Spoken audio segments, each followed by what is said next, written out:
తర్వాత సైకిల్ వేసుకుని ఆ ఎదురుగాలికి తొక్కలేక తొక్కుకుంటూ తిరుగుతూ పరిచర్యలు చేస్తూ అనేక ఆత్మలు రక్షిస్తున్నప్పుడు, ఎన్నో అవమానాలను ఇబ్బందులను ఎదుర్కొంటూ ఉన్నప్పుడు, పిల్లలుగా పెరుగుతున్నప్పుడు, దేవుని బిడ్డలారా, మేము కూడా సేవకుని కుమారులుగా పెరిగాం కాబట్టి నేను మా నాన్నగారిని ఎంతో దూషిస్తూ ఉండేవాడిని. నువ్వేంటి వడ్డీ వ్యాపారాలన్నీ వదిలిపెట్టి దేవుడని సేవను వచ్చి మమ్మల్ని సరిగా చదివించట్లేదు, నేను ఇంజనీరింగ్ చేయాలనుకుంటున్నాను, మంచి కాలేజీలో చేరాలి, నువ్వేం ఫీజులు కట్టవు, ఏమీ కట్టవు, ఎట్లా అని కొన్నిసార్లు దుర్భాషలు కూడా ఆడేవాడిని. ఆయన అప్పుడప్పుడు వచ్చి, అరే నా తర్వాత నువ్వు సేవ చేయాలంటే ఆయన వైపు ఒక రకంగా చూసి, నువ్వు చేసింది చాలే, మళ్ళీ నాకు కూడా అది అంటగడతావా అనుకునేవాడిని నేను కూడా. ఎందుకంటే సేవకుని యొక్క స్థితి భూమి మీద, దేవుని బిడ్డలారా, ఎందుకంటే ప్రతి కుటుంబము సంపాదించుకొని వారి కొరకు బ్రతుకుతుంది. కానీ సేవకునికి ఏ సంపాదన ఉండదు, కుటుంబం కొరకు బ్రతకడు, సంఘం కొరకు, సమాజం కొరకే ఆయన బ్రతుకుతూ ఉంటాడు. మరి ఆలోచన చేస్తున్నప్పుడు ఆ బిడ్డల జీవితం ఏంటి, ఆ పిల్లల జీవితం ఏంటి, వాళ్ళు ఎలా అభివృద్ధి చెందాలి, వాళ్ళు ఎలా ఇల్లులు కట్టుకోవాలి, వారు ఎలాగ ఉన్నతమైన స్థితికి వెళ్ళాలి, వారు ఎలాగా ఒక ఆశీర్వాదకరమైనటువంటి దీవెనలో ఉండాలి అని ఒక ప్రశ్నగా ఉంటుంది సేవకుల పిల్లల జీవితాలు ప్రారంభం. అయితే భక్తుడు రాస్తూ అంటాడు, సేవకుల యొక్క సేవా ప్రవక్తన, ఆయన ప్రవక్తన యొక్క ఫలము తదుపరి వారి బిడ్డల మీదకు నేను ఆశీర్వాదకరంగా కుమ్మరిస్తాను అని చెప్పినాడు ఆయన. దేవునికి స్తోత్రం, హల్లెలూయా. అందుకే దేవుని బిడ్డలారా, సేవకులు వారి పాదాలు కని అనేక గ్రామాలు తిరిగి పరిచర్య చేసినప్పుడు, అనేక ఆత్మలను రక్షించినప్పుడు, అనేక కుటుంబముల కొరకు ప్రార్థించినప్పుడు, కన్నీరు కార్చినప్పుడు, ఆ సమయంలో, ఆ యొక్క సందర్భాలలో కుటుంబం గురించి ఆలోచించే సమయం లేక, పిల్లలను పట్టించుకోక వాళ్ళని విడిచిపెట్టినా సరే, వారు సేవ చేస్తున్న ఏ ఘనుడైన దేవుడు ఉన్నాడో ఆ ఘనుడైన దేవుడు మాత్రం వారి పిల్లల్ని ఎప్పటికీ కూడా విడిచిపెట్టడు. నిజంగా యాకోబు అన్న గారి కుటుంబాన్ని, అక్కగారిని చూస్తూ ఉంటే, మరి ఈరోజు ఈ కృతజ్ఞత స్తుతి కూటం యొక్క ముఖ్య ఉద్దేశం ఒకటవది ఆరోగ్యం. అన్నగారికి ఒక చిన్న ఆపరేషన్ జరిగింది. వారు ఎంతో కలత చెందారు, ఎంతో భయపడ్డారు. అయినను దేవుడు, నేను నీకు ఆరోగ్యమునిచ్చేదననేటువంటి అద్భుతమైన మాట, మంచి ఆరోగ్యం. రెండవది, వారి బిడ్డలు ఇరువురి విషయంలో కూడా, మీకు తెలుసు ప్రియులారా, ఈ రోజుల్లో ఒక ఉద్యోగమును సంపాదించాలంటే ఎంతో కష్టంతో కూడుకున్నది. అంత ఈజీగా ఉద్యోగంలో రావట్లేదు. కానీ దేవుడు మంచి జ్ఞానవంతురాలైన బిడ్డలు, విధేయత చూపే బిడ్డలు, తగ్గింపు కలిగిన బిడ్డలుగా దేవుడి కుటుంబంలో బిడ్డలను అనుగ్రహించి వారి ఇరువురిని కూడా దేవుడు దీవించి చక్కని ఉద్యోగాలతో ఆశీర్వదించినాడు. అంతేకాదు కానీ వారు నివాసం ఉండటానికి, ఒక చక్కని గృహమును కట్టుకొనటానికి దేవుడు ఆయన కృపను, శక్తిని కనపరిచినాడు. ఒక్కొక్కసారి వెనక్కి తిరిగి చూసుకుంటా ఉంటే నాకు కూడా అనిపిస్తుంటుంది, దేవుని బిడ్డల ఒంగోలులో ఈ మధ్య ఒక చిన్న గృహాన్ని నేను దేవుని కృపను బట్టి కొనుగోలు చేయగలిగితే నాకు అనిపిస్తుంది, అయ్యా గ్రామాలు తిరుగుతూ, ఆ ప్రాంతాలు ఈ ప్రాంతాలు తిరుగుతూ ఒక చిన్న సేవ చేసుకునే నన్ను, అయ్యా దీనికి నేను అర్హున్నా ప్రభువా, ఎలా సంపాదించాను, ఇది ఎలా వచ్చింది నాకై అంటే, కొన్ని సందర్భాల్లో మా జీవితాల్లో అవి అసలు అద్భుతాలు, ఆశ్చర్యాలు చెప్పలేకపోతూ ఉంటాం. దేవుని బిడ్డలారా, దేవుని సేవకులుగా ఉన్న పిల్లల యొక్క జీవితంలో జరిగే అద్భుతాలు, ఆశ్చర్యాలు అవి ఎందుకు జరుగుతాయంటే వారి యొక్క తండ్రి తల్లి చేసిన సేవా ప్రతిఫలాలు ఖచ్చితంగా దేవుడు ఆ బిడ్డల యొక్క జీవితాలకు అనుగ్రహిస్తాడు. డానియల్ అన్నగారు కూడా గృహం కొన్నప్పుడు చేమకుర్తిలో ఆ రోజు కూటానికి పిలిచారు, వెళ్ళాం. గృహం చూడగానే ఆశ్చర్యం వేసింది. అన్న ముందు రోజు చెబుతూ అన్నాడు, అన్న అసలు ఇక్కడ గృహం కొనాలని కానీ, దీన్ని తీసుకోవాలని కానీ మొన్నటి వరకు కూడా మాకు తెలియదు. ఒక ఆయన వచ్చాడు, అయ్యా ఈ గృహాన్ని మీకు ఇస్తున్నాను, మీరు ఈఎంఐల ద్వారా కట్టేసుకోండి, ఇబ్బంది లేదు, మీకు గృహం ఉండాలని వారే మేము డబ్బులు కట్టినా కట్టకపోయినా మా చేతుల్లో తీసుకొచ్చి పెట్టారన్న. ఇది మాకై మేము చేసుకున్నది కాదు, కానీ దేవుడు చేసిన ఒక ఘనమైన కార్యం అనిపిస్తుంది. ఎలా ఒక వస్తువు మనకి ఇవ్వాలంటే, ఒక 10,000 రూపాయలు డబ్బులు ఇవ్వాలంటే ఎన్ని అడిగి, ఎన్ని నోట్లు రాయించుకొని ఇస్తున్న సమాజంలో ఎలా వీటన్నిటికీ కారణం ఏంటంటే దేవుని బిడ్డలారా, తండ్రి గారు భాస్కర్ రావు నాయన గారి సేవా ఫలాలు వారి బిడ్డలకు, వారి మనవళ్లకు, వారి మనవరాళ్లకు దేవుడు అనుగ్రహిస్తున్నాడు. నమ్మితే గట్టిగా చప్పట్లు కొట్టి దేవుని నామాన్ని మహిమపడుతాం. దేవునికి స్తోత్రం. అందుకే సేవ చేసినటువంటి వారి జీవితాల్లో దేవుడు వారిని నేను మిమ్మల్ని విడువను ఎడబాయనని చెప్పినాడు దేవుడు. ఎంత అద్భుతాలు. అక్కగారు ఒకసారి 2 సార్లు కూడా మరి అన్నగారు వీరు చెప్తూ, అయ్యా బిడ్డల కొరకు కూడా, వివాహాల కొరకు కూడా ప్రార్థన చేయండి అని అడుగుతా ఉంటే భయం వేస్తుందంటే, ఎర్ర సముద్రం ఎదురొచ్చినప్పుడు భయం వేస్తుంది. ఎర్ర సముద్రం ఎదురొచ్చింది. నడిపిస్తున్న మోషే అనబడినటువంటి నాయకునితో ఉన్న ప్రజలందరూ ఏమన్నారు? మోషే గారు ఇక్కడికి తీసుకొచ్చి మమ్మల్ని ఏదో చేయాలనుకుంటున్నావా? ఈ సమయాన వెనక మళ్ళీ గుర్రపు శబ్దాలు, ఆ యొక్క రథముల శబ్దాలు ఎదురైనాయి. ముందేమో సముద్రం, వెనకేమో ఏమైందట? వెనక మళ్ళీ సైన్యం. చూడండి, 600 రథాలు, డెక్కలు, కేకలు, టకటక టకటక టకటక టక వస్తుంటే ఇలా గుండెల్లో ఏమవుతుంది? కొన్ని సందర్భాల్లో మన జీవితాల్లో కూడా మన మీదకి కొన్ని ప్రమాదాలు, కొన్ని రకరకాల స్థితిగతులు వస్తున్నప్పుడు భయానకమైన వాతావరణం మనకు సంభవిస్తుంది. సేవకుని అడిగినట్టు అడుగుతున్నారు మోషేని, అయ్యా ఏంది మమ్మల్ని ఇక్కడ తీసుకొచ్చి ఏం చేయాలనుకుంటున్నాను అంటే, ఒక అతను అంటాడు, ఐగుప్తులో మాకు, మేమున్నటువంటి ఆ ప్రాంతంలో మాకు సమాధులు లేవనుకున్నావా, ఇక్కడ తీసుకొచ్చా. నవ్వుకుంటూ అంటాడు ఆ భక్తుడైనటువంటి మోషే, మీరు ఊరకనే నిలిచి ఉండి దేవుడు చేయి కార్యాలు చూడండి. విచిత్రం ఏంటంటే, అంతకుముందు వారు 10 అద్భుతాలు చూశారు. ఎక్కడ? ఐగుప్తులో. 10 ఆశ్చర్యకరమైన అద్భుతాల ద్వారా బంధింపబడిన వారు బయటకు వచ్చారు. ఎర్ర సముద్రం ఎదురొచ్చిందని మళ్ళీ భయం ప్రారంభమవుతుంది. విచిత్రం ఏంటంటే, ఈ జీవితంలో ఎన్ని ఆశ్చర్యాలు మన జీవితంలో జరిగినా సాతానుడు కొన్ని సందర్భాల్లో ఏం చేస్తాడు? మనల్ని భయపెడుతూనే భవిష్యత్తును గురించినటువంటి భయము, కలవరము, ఆందోళన, వేదన మన హృదయంలో దాచిపెడతాడు. కానీ మనం చూడవలసింది వాడు చూపించే భయాన్ని కాదు, కానీ వెనక మన జీవితంలో దేవుడు చేసిన ఆశ్చర్యమైన, అద్భుతమైన కార్యాలు మన జీవితంలో చూడగలిగితే, ఇందాక నడిపించిన దేవుడు ఇంక ముందు బహు ఘనంగా, ఆశీర్వాదకరంగా మనలను దీవించగలడనేటువంటి విశ్వాసతతో మనం ముందుకు నడవగలం దేవుని బిడ్డలు. అందుకే భక్తుడైన దావీదు కూడా, నా ప్రాణమా యెహోవాను సన్నతించుము, ఆయన చేసిన ఉపకారములలో దేనిని మరువకు. దేవుని బిడ్డలారా, కృతజ్ఞత కలిగి ఉండటంలో గొప్ప ఆశీర్వాదము దాగి ఉన్నది. నీకు ఇచ్చిన రక్షణను బట్టి నువ్వు కృతజ్ఞత కలిగి ఉండాలి. నీకు ఇచ్చిన ఈవులను బట్టి నువ్వు కృతజ్ఞత కలిగి ఉండాలి. నీకు ఇచ్చిన ఆయుష్, ఆరోగ్యమును బట్టి కృతజ్ఞత కలిగి ఉండాలి. దేవునితో అనునిత్యం, అనుక్షణము కూడా, నా ప్రాణమా నువ్వు యెహోవా చేసిన ఏ ఉపకారములను దేనిని కూడా నువ్వు మరొకని మన ప్రాణంతో మనం చెప్పుకుంటాం. ఇతరులతో కాదు పిల్లలు, మనతో మనమే చెప్పుకోవాలి. ధనవంతుడు తన ప్రాణముతో తినుము, త్రాగుము, సుఖించమని లోకానుసారంగా చెప్పుకుంటూ తిరిగాడు. కానీ దేవుని యందు భయభక్తులు కలిగిన ఒక మహాభక్తుడైన దావీదు కొండంత ఎత్తుకు ఆశీర్వదింపబడిన అలాగా దేవుని సన్నిధిలో తగ్గించుకొని మౌనంగా నిలబడి ఆయన చేసిన ఉపకారములలో దేనిని మరొక మాట. ఈరోజు మన ఆత్మీయ జీవితాల్లో కూడా మనం పరీక్షించుకుందాం, కృతజ్ఞత కలిగిన భావం మనలో ఉందా?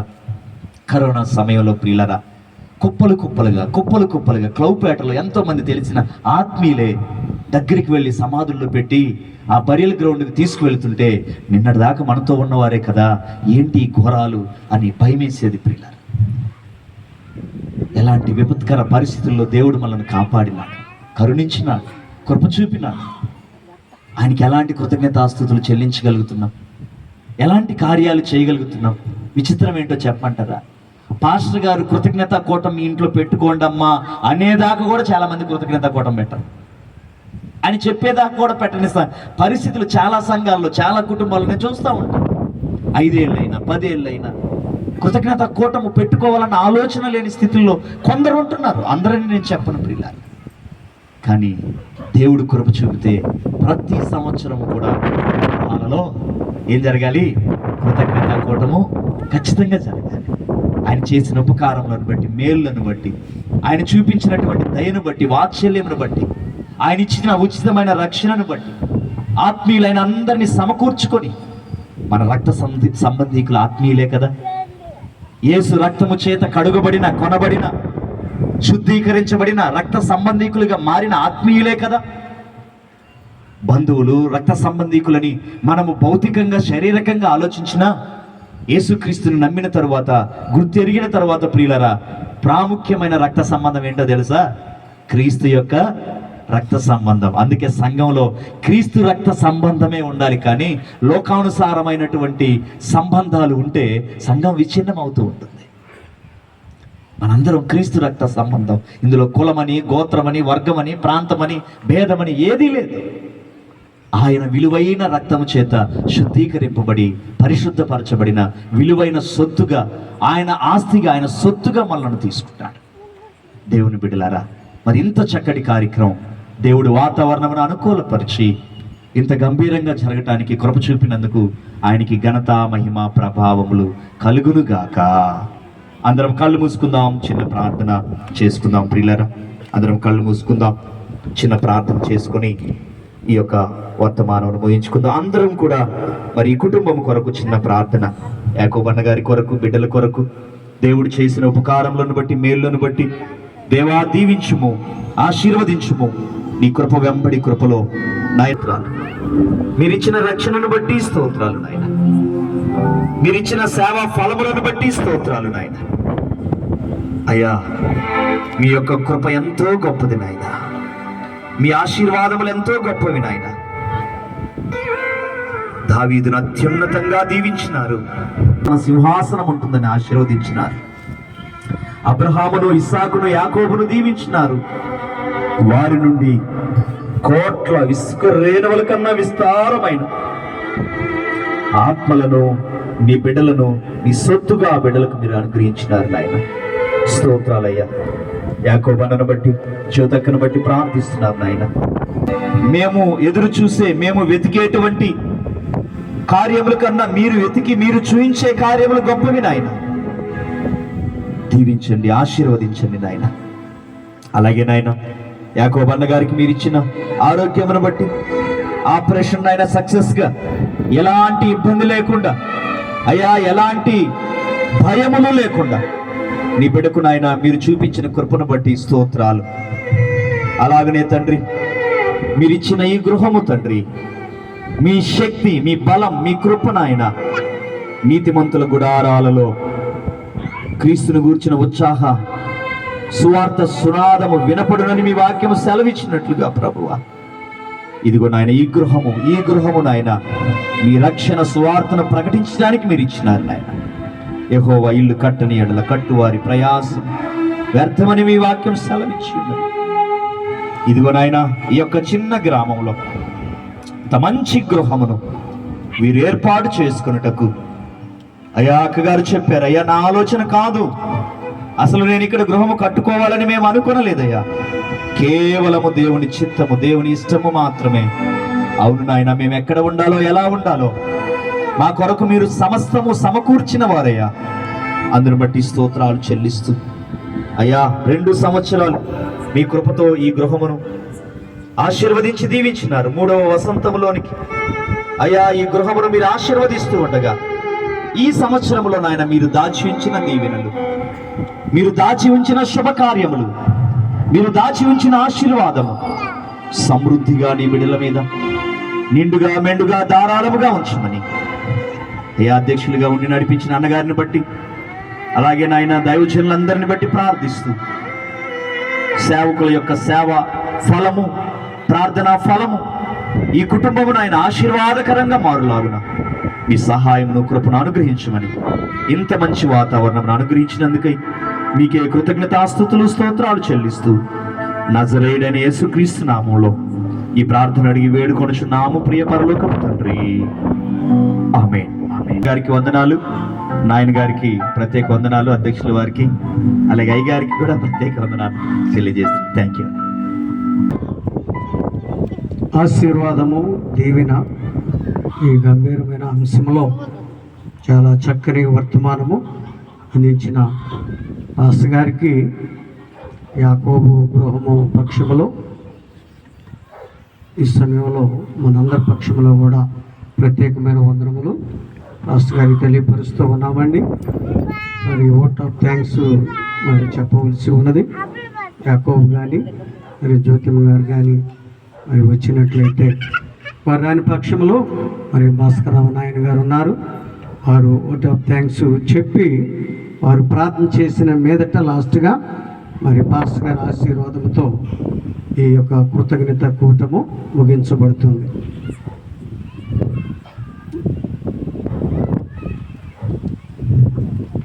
జ్యోతిమ్మ గారు రావాల్సిందిగా మరి ఆహ్వానిస్తూ ఉన్నాం. దేవుడు నా కుటుంబంలో చేసిన మేలులను బట్టి నేను చాలా కృతజ్ఞతగా దేవునికి రుణపడి ఉన్నాను. గడ్డ విషయంలో చాలాసార్లు ఇన్ని ఆపరేషన్ చేయించుకుంటే పెరాలసిస్ వచ్చినాడు కదా, భయపడతా ఉన్నాడు. దేవుడే ఉన్నాడు చేయించుకోయని ఎంతో వెనకుంటూ 2 సంవత్సరాల నుంచి నేను నడుతూనే ఉన్నాను.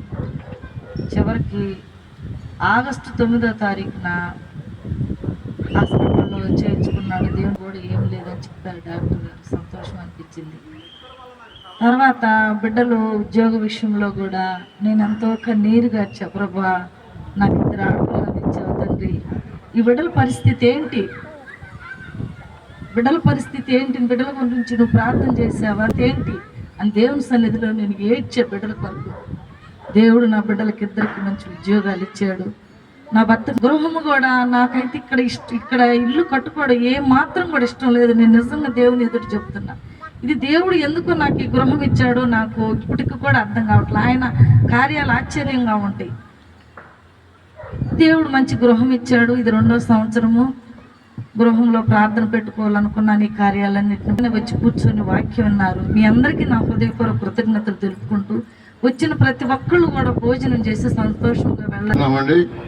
మహాపరిశుద్ధుడమైన మా పరలోకపు తండ్రి, మీరు చేసిన మేలులను బట్టి వందనాలు, స్తోత్రాలు. నా ప్రాణమా యెహోవాను సన్నతించుము. ఆయన చేసిన ఉపకారములలో దేనిని మరువకుము. ఆయన నీ దోషములను క్షమించువాడు, నీ సంకటములను కుదుర్చువాడు. సమాధిలో నుండి నీ ప్రాణమును విమోచిస్తున్నారు. కరుణా కటాక్షములు నీకు కిరీటముగా ఉంచుతున్నారు. ఎన్నో మేలులు మానవ జీవితంలో మాకు ఇచ్చినందుకై వందనములు తండ్రి. నీ మాటలు నీ దాసుని ద్వారా మాట్లాడినందుకై వందనాలు. ఇదిగో ఇక్కడ చేరిన ప్రతి నీ బిడ్డను మీరు దీవించండి. మేమందరం పరలోకములో నీ దగ్గర ఉండాలి ప్రభువా. మా కోరిక అంతే. పాతాళానికి వెళ్ళనివ్వద్దు, ఒక ఆత్మను కూడా పాతాళానికి వెళ్ళనివ్వద్దు నాయన. మేమందరం పరలోక రాజ్యములో యుగములున్నటువంటి ఆ సామ్రాజ్యం కొరకు మేము చిక్కుకున్నట్లుండే కృప దయచేయండి. మా కోరిక అంతే నాయన. ఎవరు కూడా పాతాళములకు వెళ్ళలేకపోద్దు.